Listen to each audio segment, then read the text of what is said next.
Tu savais que certaines opérations chirurgicales modernes reposent sur des techniques inventées il y a plus de 4000 ans, par une civilisation qu'on a longtemps prise pour mystique plutôt que scientifique?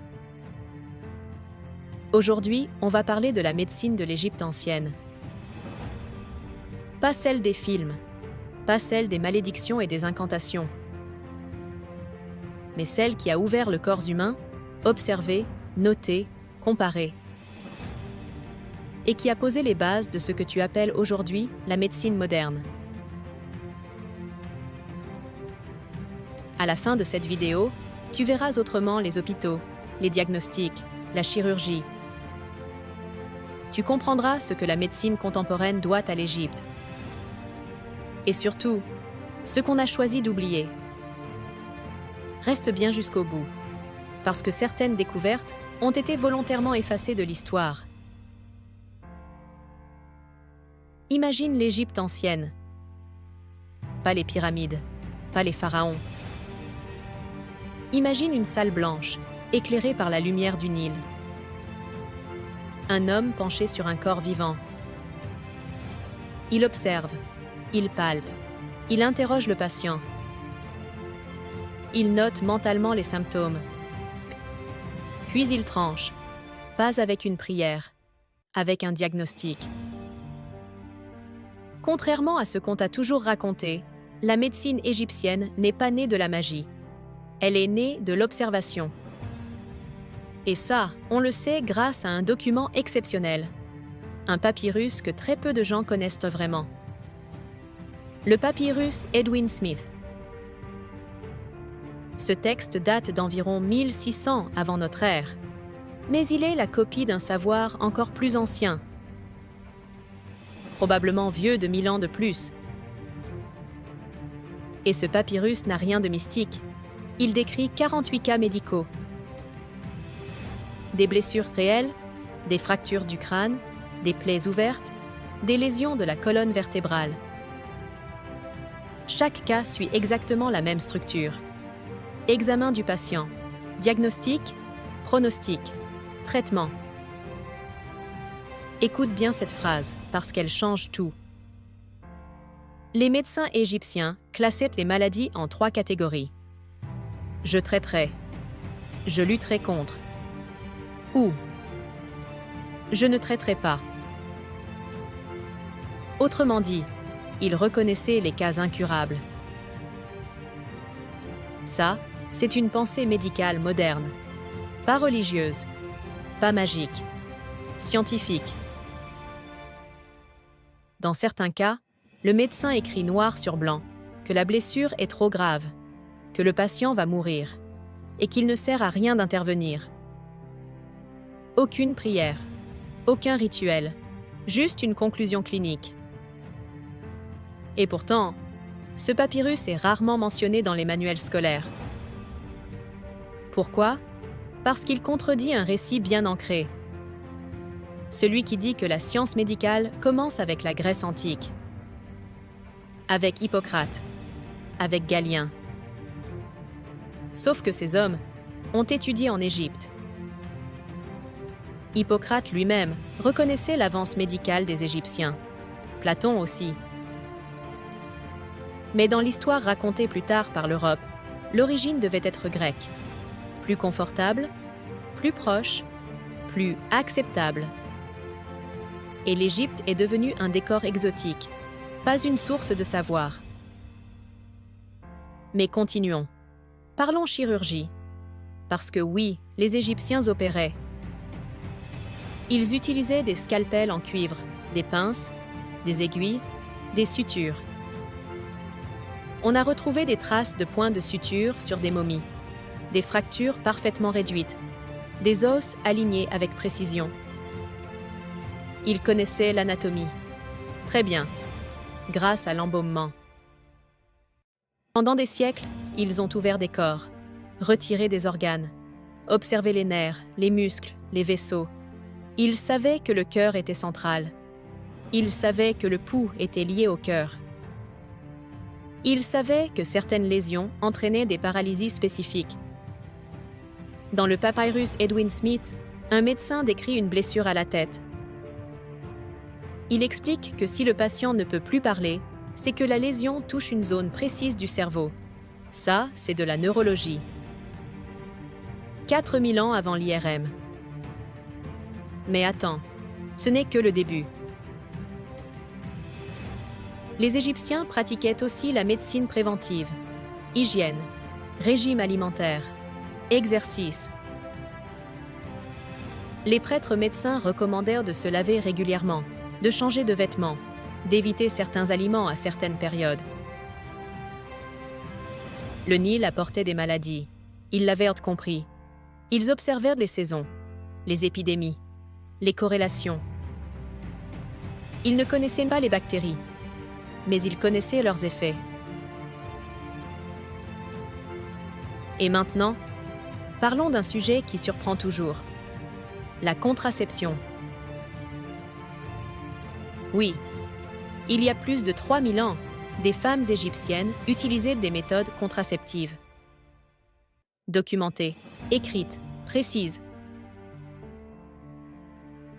Dans le papyrus Ebers, on trouve une recette, un mélange de miel, de fibres végétales et d'acacia. Ce mélange était introduit dans le vagin. Pourquoi c'est fascinant? Parce que la fermentation de l'acacia produit de l'acide lactique, un spermicide naturel. Cette méthode est scientifiquement efficace. Elle a été testée au XXe siècle. Et elle fonctionne. Autrement dit, les Égyptiens avaient inventé un contraceptif chimique. Et ce savoir a disparu. Pendant des siècles, on a présenté la contraception comme une invention moderne ou comme une transgression récente, alors qu'elle existait déjà et qu'elle était contrôlée par des femmes. Mais ce n'est pas tout. Les Égyptiens utilisaient aussi des tests de grossesse. Une femme urinait sur des graines d'orge et de blé. Si les graines germaient, elle était enceinte. Et selon la céréale qui poussait le plus vite, on prétendait deviner le sexe de l'enfant. La partie sur le sexe est discutable, mais le test de grossesse fonctionne. L'urine d'une femme enceinte contient des hormones qui accélèrent la germination. Ce test a été évalué par des chercheurs modernes. Taux de fiabilité, environ 70%. Sans laboratoire, sans microscope, juste de l'observation. Et maintenant, accroche-toi. Parlons des prothèses. En 2000, des archéologues découvrent une momie, une femme, un pied manquant. À la place, un gros orteil artificiel, en bois, fixé avec des lanières de cuir. Mais pas décoratif, fonctionnel. Les analyses montrent que la femme a porté cette prothèse de son vivant. Elle était adaptée à sa marche, à ses chaussures, à son équilibre. C'est la plus ancienne prothèse fonctionnelle connue de l'humanité. Et ce détail est crucial, parce qu'un gros orteil est essentiel pour marcher correctement. Les Égyptiens le savaient. Ils n'ont pas juste remplacé un membre. Ils ont restauré une fonction. C'est la base de l'orthopédie moderne. Alors, pourquoi on en parle presque jamais? Pourquoi ce savoir a été marginalisé? Parce que l'histoire n'est pas neutre. Quand l'Europe moderne a construit son récit scientifique, elle a sélectionné ses ancêtres. La Grèce, Rome. Puis elle a sauté directement à la Renaissance. L'Égypte est devenue un mystère, pas une bibliothèque. Et pourtant, les Grecs ont appris là-bas.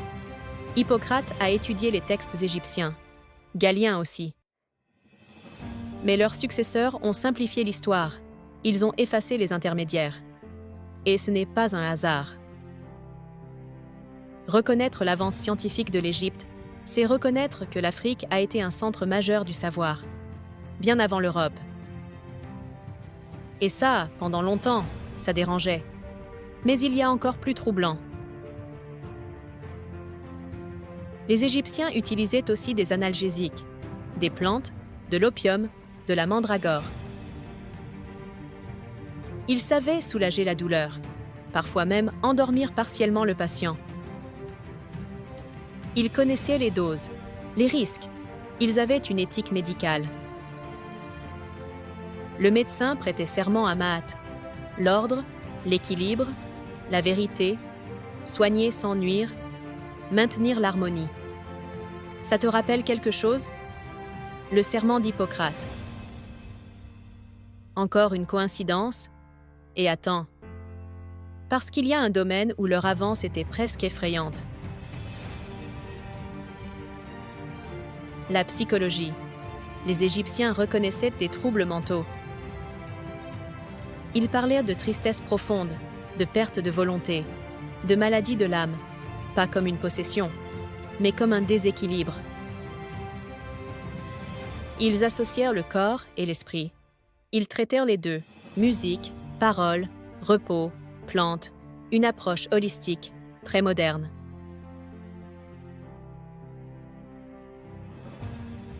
Et pourtant, quand la médecine occidentale s'est développée, elle a séparé le corps et l'esprit.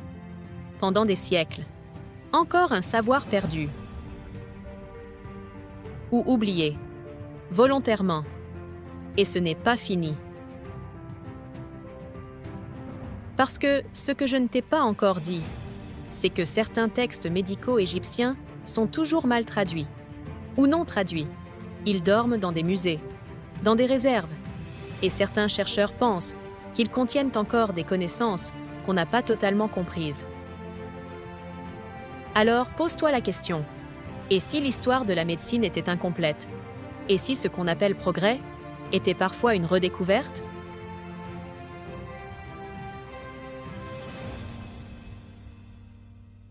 Et maintenant, imagine ceci. Un lieu, un seul endroit sur Terre, où le savoir du monde antique était rassemblé.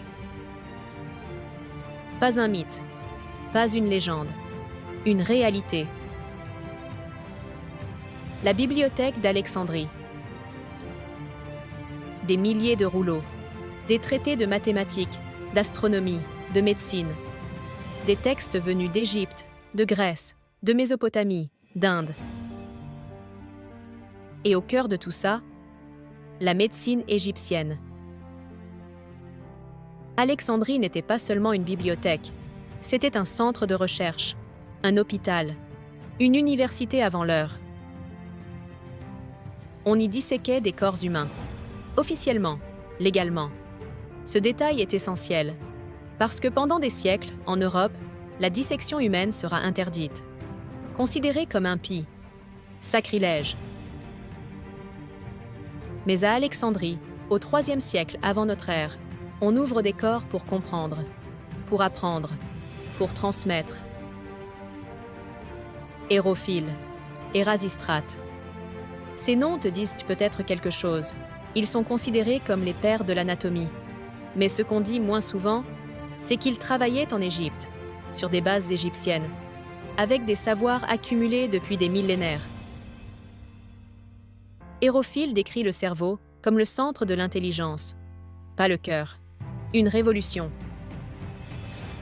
Mais cette idée, elle existait déjà dans certains textes médicaux égyptiens tardifs. Alexandrie n'a pas inventé. Elle a compilé, affiné, diffusé. Et puis, quelque chose s'est brisé. La bibliothèque n'a pas brûlé en une fois. Contrairement à ce qu'on raconte, elle a été détruite lentement, par des décisions politiques, par des changements religieux, par des choix idéologiques. Chaque rouleau perdu, c'était un siècle de savoir effacé, et la médecine n'a pas été épargnée.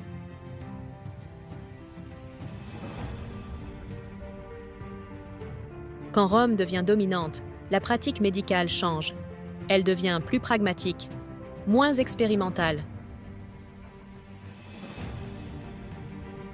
Puis vient le Moyen-Âge européen. Et là, la rupture est nette. Le corps devient tabou. La dissection est interdite. L'observation directe est remplacée par l'autorité des textes. On n'observe plus. On répète.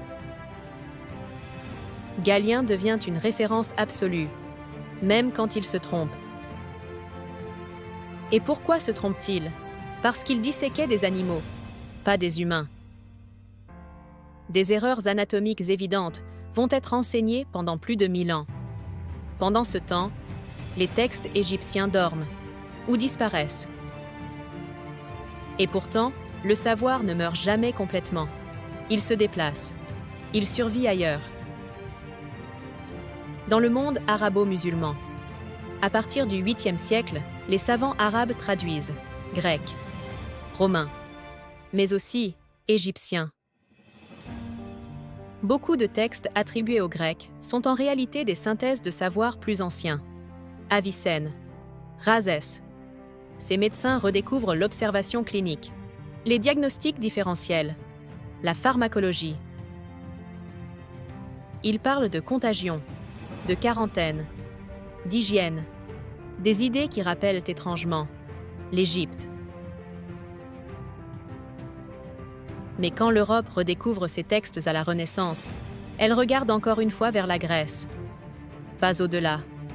L'Égypte reste une ombre, un décor, pas une source. Et pourtant, quand Napoléon arrive en Égypte en 1798, quelque chose change. Il n'emmène pas seulement des soldats, il emmène des savants, médecins, naturalistes, ingénieurs. Ils observent les momies, les papyrus, les pratiques. Et là, stupeur. Les corps sont bien conservés, les fractures sont soignées, les dents sont réparées. Oui, les Égyptiens pratiquaient la dentisterie. On a retrouvé des dents liées avec des fils d'or, des abcès drainés, des infections traitées, des gestes précis, techniques. Napoléon comprend une chose essentielle. L'Égypte n'était pas primitive, elle était avancée. Mais cette redécouverte arrive tard, et elle dérange. Parce que reconnaître ça, c'est remettre en question toute une hiérarchie des civilisations. Alors on minimise, on relativise, on dit que c'était exceptionnel. Mais les preuves s'accumulent. Les analyses modernes des momies révèlent des chirurgies réussies, des amputations cicatrisées, des interventions crâniennes, trépanation. Oui, des trous volontairement pratiqués dans le crâne, avec survie du patient. Pourquoi? Traumatisme, pression intracrânienne, des gestes qu'on associe à la neurochirurgie moderne. Et pourtant, ces pratiques sont rarement mises en avant. Pourquoi? Parce que l'histoire officielle préfère les ruptures nettes, pas les continuités. Elle aime dire « avant, c'était l'obscurité, puis la lumière ». Mais la réalité est plus inconfortable. La réalité, c'est que beaucoup de choses ont été perdues, puis redécouvertes, puis rebaptisées, et parfois volontairement oubliées. Prenons un exemple simple. Le concept de dossier médical. En Égypte, chaque patient important avait un suivi. Des symptômes notés, des traitements ajustés. Ce n'était pas systématique pour tous, mais le principe existait. Aujourd'hui, on appelle ça la médecine, basée sur les données. Encore une fois, rien de totalement nouveau. Et parlons maintenant d'un point crucial, la séparation entre médecine et spiritualité. On t'a souvent dit que les Égyptiens mélangeaient tout, Dieu, magie, soins. C'est faux, ou plutôt incomplet. Il y avait deux niveaux. Pour les maladies incomprises, on invoquait les dieux, comme toutes les civilisations. Mais pour les blessures visibles, mécaniques, observables, il n'y avait pas de magie. Le papyrus Edwin Smith est clair. Aucune incantation, juste des gestes. C'est l'un des premiers textes médicaux totalement rationnels de l'histoire humaine. Et ça, on en parle très peu, parce que ça remet en cause l'idée que la rationalité est née en Grèce. Mais soyons honnêtes, la Grèce a joué un rôle immense, Rome aussi, mais elles ont hérité, elles n'ont pas tout créé. Et l'Égypte était l'un des piliers de cet héritage. Alors, pourquoi cet effacement? Il y a plusieurs raisons. La colonisation. Le racisme scientifique du 19e siècle. La volonté de construire une identité européenne pure. Admettre que l'Afrique a produit une science avancée, c'était incompatible avec certains récits. Alors, on a parlé de mystère, de magie, d'ésotérisme, plus facile à mettre de côté. Mais aujourd'hui, les choses changent. Les chercheurs réanalysent les papyrus, avec des outils modernes, avec un regard neuf. Et ils découvrent que certaines recettes médicinales égyptiennes ont une réelle efficacité. Antibiotiques naturels, antifongiques, anti-inflammatoires. Le miel, par exemple, utilisé sur les plaies. On sait aujourd'hui qu'il est antibactérien. Les Égyptiens l'utilisaient systématiquement, pas par hasard, par expérience. Et c'est peut-être ça la plus grande leçon. La médecine moderne doit énormément à l'Égypte, mais pas seulement pour ses techniques, pour sa méthode. Observer, tester, noter, adapter, reconnaître ses limites. Dire parfois « je ne traiterai pas ». Une humilité médicale que nous avons parfois perdue. Alors, la prochaine fois que tu entendras que la médecine est une invention récente, souviens-toi de ça. Souviens-toi que, sur les rives du Nil, des hommes et des femmes soignaient déjà. Avec sérieux, avec rigueur, avec humanité. Et que si certaines connaissances ont disparu, ce n'est pas parce qu'elles n'existaient pas, c'est parce qu'on a choisi de ne plus les transmettre.